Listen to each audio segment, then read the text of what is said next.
ओम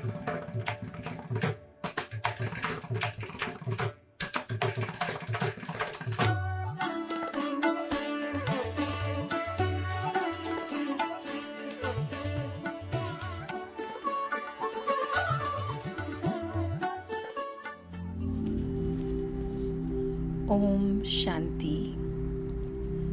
book विदेही अवस्था से परमपिता परमात्मा की चले हुए मधुर महावाक्य कि किस तरह हम अपनी विदेही अवस्था को प्राप्त करें। बाबा कहते हैं, आत्म अनुभवी बनो और चलते फिरते अपने ज्योति स्वरूप का अनुभव करो। जैसे भक्तों को व आत्मज्ञानियों को बाबा कहते हैं, जैसे भक्तों को व आत्मज्ञानियों को व कोई परमात्म ज्ञानियों को दिव्य दृष्टि द्वारा ज्योति बिंदु आत्मा का साक्षात्कार होता है, तो साक्षात्कार अल्पकाल की चीज है। साक्षात्कार कोई अपने अभ्यास का फल नहीं है। यह तो ड्रामा में पार्ट व वरदान है। लेकिन एवर रेडी अर्थात साथ चलने के लिए समान बनी हुई आत्मा साक्षात्कार द्वारा आत्मा को नहीं देखेगी, लेकिन बुद्धि योग द्वारा सदा स्वयं को साक्षात ज्योति बिंदु आत्मा अनुभव करेगी। साक्षात स्वरूप बनना सदा काल है और साक्षात्कार अल्पकाल है। बाबा कहते हैं, साक्षात स्वरूप बनना सदा काल है और साक्षात्कार अल्पकाल का है।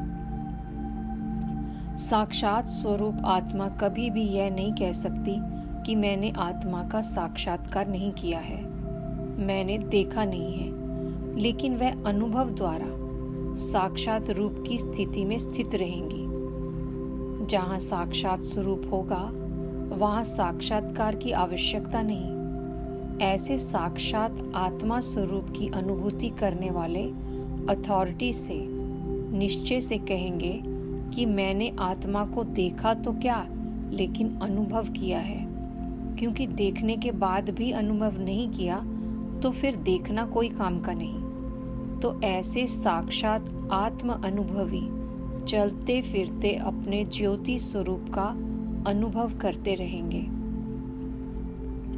आगे मीठे बाबा कहते हैं, फुर्सत मिली और मूल वतन में चले गए। समान आत्मा अर्थात एवर रेडी आत्मा साकारी दुनिया और साकारी शरीर में होते हुए भी बुद्धि योग की शक्ति द्वारा सदा ऐसा अनुभव करेंगी कि मैं आत्मा चाहे सूक्ष्म वतन में चाहे मूल वतन में वहाँ ही बाप के साथ रहती हूँ। सेकंड में सूक्ष्म वतनवासी, सेकंड में मूल वतनवासी, सेकंड में साकार वतनवासी हो कर्म योगी बन कर्म का पार्ट बजाने वाली हूँ। लेकिन अनेक बार अपने को बाप के साथ सूक्ष्म वतन और मूल वतन में रहने का अनुभव करेंगे।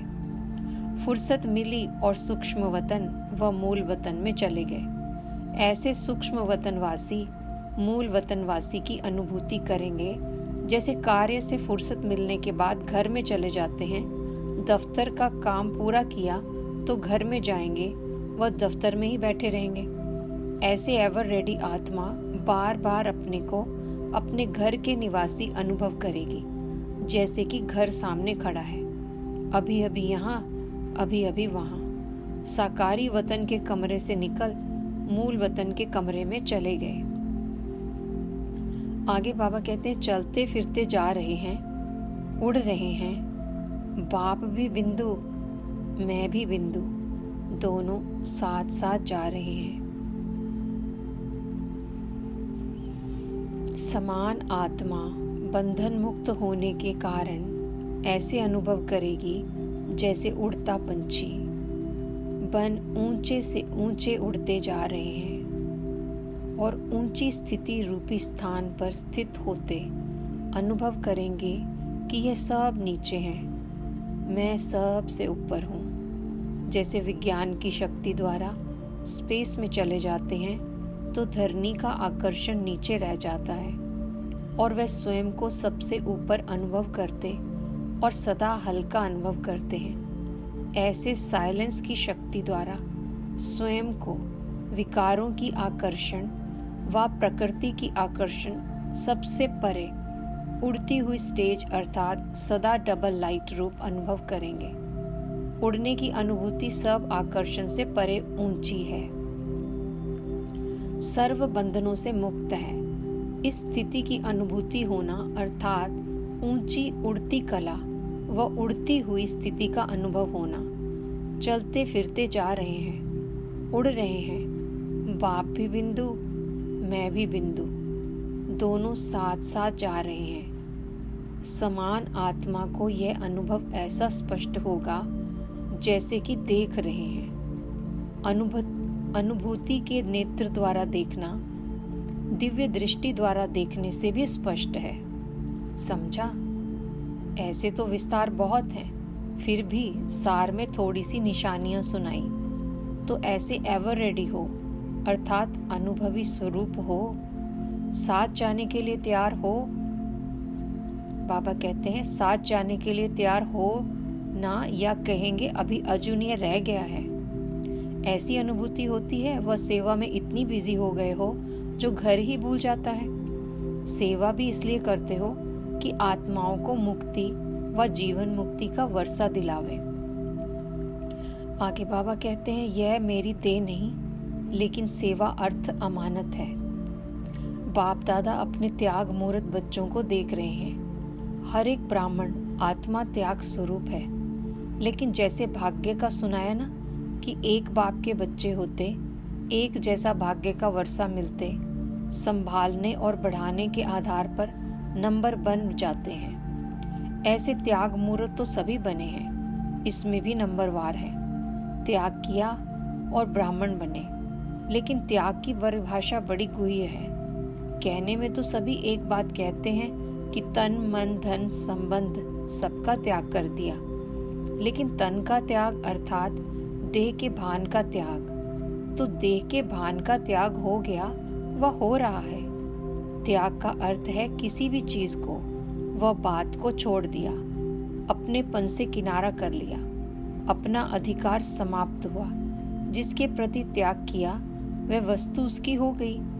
जिस बात का त्याग किया उसका फिर संकल्प भी नहीं कर सकते, क्योंकि त्याग की हुई बात, संकल्प द्वारा प्रतिज्ञा की हुई बात फिर से वापस नहीं ले सकते हो। जैसे हद के सन्यासी अपने घर का संबंध का त्याग करके जाते हैं, अगर फिर वापस आ जाएं तो उसको क्या कहा जाएगा? नियम प्रमाण वापस नहीं आ सकते। ऐसे आप ब्राह्मण बेहद के सन्यासी व त्यागी हो।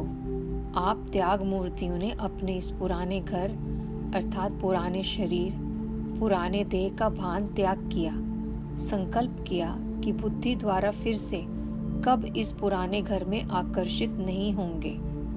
संकल्प द्वारा भी फिर से वापस नहीं आएंगे। पहला पहला ये त्याग किया, इसलिए तो कहते हो देह सहित देह के संबंध का त्याग, देह के भान का त्याग। तो त्याग किए हुए पुराने घर में फिर से वापस तो नहीं जाते आते हो। वायदे क्या किया है? वायदा क्या किया है? तन भी तेरा कहा व सिर्फ मन तेरा कहा। पहला शब्द तन आता है। जैसे तन, मन, धन कहते हो, देह और देह के संबंध कहते हो, तो पहला त्याग क्या हुआ? इस पुराने देह के भान से विस्मृत अर्थात किनारा। यह पहला कदम है त्याग का। जैसे घर में घर की सामग्री सामान होती है, जैसे घर में घर की सामग्री ब्रैकेट में है सामान होती है, ऐसे इस देह रूपी घर में भिन्न भिन्न कर्मेंद्रियां ही सामग्री हैं। तो घर का त्याग अर्थात सर्व का त्याग। घर को छोड़ा लेकिन कोई एक चीज में ममता रह गई तो उसको त्याग कहेंगे। ऐसे कोई भी कर्मेंद्रियां अगर अपने तरफ आकर्षित करती हैं तो क्या उसको संपूर्ण त्याग कहेंगे? इसी प्रकार अपनी चेकिंग करो। ऐसे अलबेले नहीं बनना है कि और तो सब छोड़ दिया, बाकी कोई एक कर्मेंद्रिय विचलित होती है, वह भी समय पर ठीक हो जाएगी। लेकिन कोई एक कर्मेंद्रिय की आकर्षण भी एक बाप का बनने नहीं देगी। एक रस स्थिति में स्थित होने नहीं देगी, नंबर 1 में जाने नहीं देगी। अगर कोई हीरे जवाहर महल माड़ियाँ छोड़ दे और सिर्फ कोई मिट्टी के फूटे हुए बर्तन में भी मोह रह जाए तो क्या होगा? जैसे हीरा अपनी तरफ आकर्षित करता, वैसे हीरे से भी ज्यादा वह फूटा हुआ बर्तन उसको अपनी तरफ बार बार आकर्षित करेगा। ना चाहते भी बुद्धि बार बार वहां भटकती रहेगी। ऐसे अगर कोई भी कर्मेंद्रिय की आकर्षण रही हुई है तो श्रेष्ठ पद पाने से बार बार नीचे ले आएगी। तो पुराने घर और पुरानी सामग्री सबका त्याग चाहिए। ऐसे नहीं समझो ये तो बहुत थोड़ा है, लेकिन ये थोड़ा भी बहुत कुछ गंवाने वाला है। संपूर्ण त्याग चाहिए। इस पुरानी देह को बाप दादा द्वारा मिली हुई अमानत समझो। सेवा अर्थ कार्य में लगाना है। यह मेरी देह नहीं, लेकिन सेवा अर्थ अमानत है। जैसे मेहमान बन देह में रह रहे हैं, थोड़े समय के लिए बाप दादा ने कार्य के लिए आपको यह तन दिया है, तो आप क्या बने गए? मेहमान। मेरेपन का त्याग और मेहमान समझ महान कार्य में लगाओ। मेहमान को क्या याद रहता है? असली घर याद रहता है या उसी में ही फंस जाते हो? तो आप सबका यह शरीर रूपी घर भी यह फरिश्ता स्वरूप है, फिर देवता स्वरूप है। उसको याद करो। इस पुराने शरीर में ऐसे ही निवास करो जैसे बाप दादा पुराने शरीर का आधार लेते हैं, लेकिन शरीर में फंस नहीं जाते हैं। कर्म के लिए आधार लिया और फिर अपने फरिश्ते स्वरूप में स्थित हो जाओ। अपने निराकारी स्वरूप में स्थित हो जाओ। न्यारेपन की ऊपर की ऊंची स्थिति से नीचे साकार कर्मेंद्रियों द्वारा कर्म करने लिए आओ। इसको कहा जाता है मेहमान अर्थात महान। ऐसे रहते हो। त्याग का पहला कदम पूरा किया है। आगे बाबा कहते हैं, देह के बंधन से मुक्त अर्थात जीवन मुक्त राज्य अधिकारी। त्याग का पहला कदम है देह भान का त्याग। जब देह के भान का त्याग हो जाता है तो दूसरा कदम है देह के सर्व संबंध का त्याग। जब देह का भान छूट जाता तो क्या बन जाते? आत्मा, देही व मालिक। देह के बंधन से मुक्त अर्थात जीवन मुक्त राज्य अधिकारी। जब राज्य अधिकारी बन गए तो सर्व प्रकार की अधीनता समाप्त हो जाती, क्योंकि देह के दास से देह के मालिक बन गए। ऐसा अंतर अनुभव किया ना? दासपन छूट गया। दास और अधिकारी दोनों साथ साथ नहीं हो सकते। दासपन की निशानी है मन से, चेहरे से उदास होना। उदास होना निशानी है दासपन की। और अधिकारी अर्थात स्वराज्य अधिकारी की निशानी है मन और तन से सदा हर्षित। दास सदा अपसेट होगा, राज्य अधिकारी सदा सिंहासन पर सेट होगा। दास छोटी सी बात में और सेकंड में कंफ्यूज हो जाएगा और अधिकारी सदा अपने को कंफर्ट आराम में अनुभव करेगा। इन निशानियों से अपने आप को देखो। मैं कौन? दास व अधिकारी। कोई भी परिस्थिति, कोई भी व्यक्ति, कोई भी वैभव, वायुमंडल शान से परे अर्थात तख्त से नीचे उतार दास तो नहीं बना देते, अर्थात शान से परे परेशान तो नहीं कर देते हैं। तो दास अर्थात परेशान और अधिकारी अर्थात सदा मास्टर सर्वशक्तिवान विघ्न विनाशक स्थिति की शान में स्थित होगा। बाबा कहते हैं, तो दास अर्थात परेशान और अधिकारी अर्थात सदा मास्टर सर्वशक्तिवान विघ्न विनाशक स्थिति की शान में स्थित होगा। परिस्थिति व व्यक्ति वैभव शान में रह मौज से देखता रहेगा। दास आत्मा सदा अपने को परीक्षाओं के मझधार में अनुभव करेगी। अधिकारी आत्मा मांझी बन नैया को मजे से परीक्षाओं की लहरों से खेलते खेलते पार करेगी। बहुत सुंदर। आगे मीठे बाबा कहते हैं, साक्षीपन अर्थात देह से न्यारे। सदा साक्षीपन की स्थिति में स्थित रहते हुए ड्रामा के हर दृश्य को देखते हो। साक्षीपन की स्थिति सदा ड्रामा के अंदर हीरो पार्ट बजाने में सहयोगी होती है। अगर साक्षीपन नहीं तो हीरो पार्ट बजा नहीं सकते। हीरो पार्टधारी से साधारण पार्टधारी बन जाते हैं। साक्षीपन की स्टेज सदा ही डबल हीरो बनाती है, एक हीरे समान बनाती है और दूसरा हीरो पार्टधारी बनाती है। साक्षीपन अर्थात देह से न्यारे, आत्मा मालिकपन की स्टेज पर स्थित रहे। देह से भी साक्षी, मालिक, इस देह से कर्म कराने वाली, करने वाली नहीं, ऐसी साक्षी स्थिति सदा रहती है। साक्षी स्थिति सहज पुरुषार्थ का अनुभव कराती है, क्योंकि साक्षी स्थिति में किसी भी प्रकार का विघ्न या मुश्किलात आ नहीं सकती। यह है मूल अभ्यास।